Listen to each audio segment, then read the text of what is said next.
حلم وابعد بحلمي وافز من النار ومتي والقاك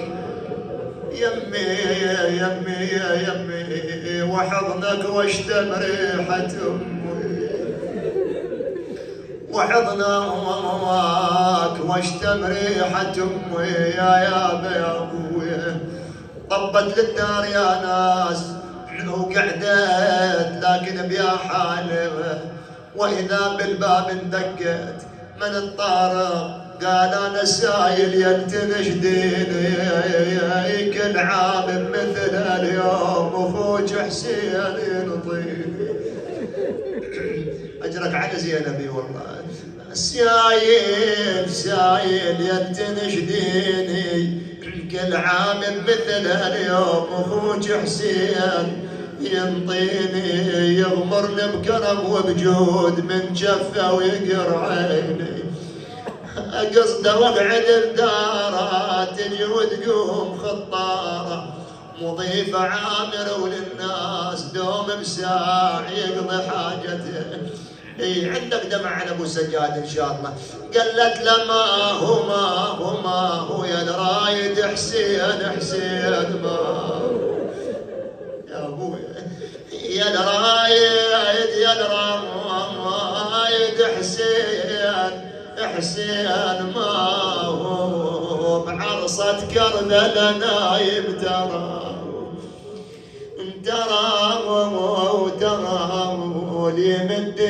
لي مديده ويكرمك بعد يا ابو رد لاهلك يا خايب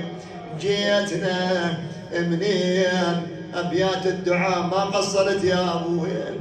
قال اذا تنشد عليهم يا ناشد ما خلى الدهر بالبيت واحد ما خلى الدهر بالبيت واحد الهواشم كل منازلهم فواجد قالها زينب اذا مشى الحسين اكو بمكان قمر يقعد بمكان ابو علي قالت بموت حسين هاشم هبطت راس وراس الهبط للقاع عباس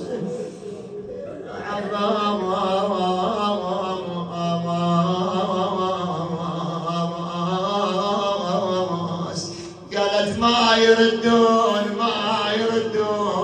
ايس يا قلبي ما يردون بويا ترجع يموتون كون البواجد رجل يموتون دير بالك على ابوك واذا ميت ترحم عليه بهالليالي هاي واذا بفاطمه العليله شافتها العقيله زينب هواي تبكي علي من تبكي يا العمه قالت ضيعته ابكي على ابوي ضيعته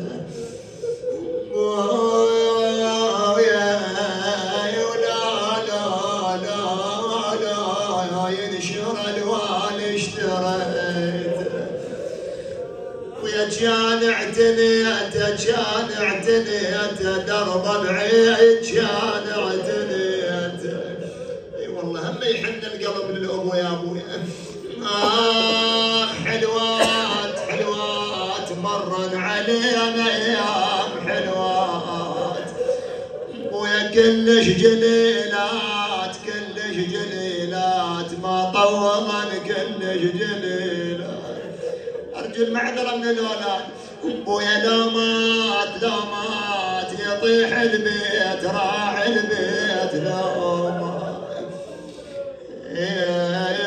والله يطيح البيت راعي البيت لو مات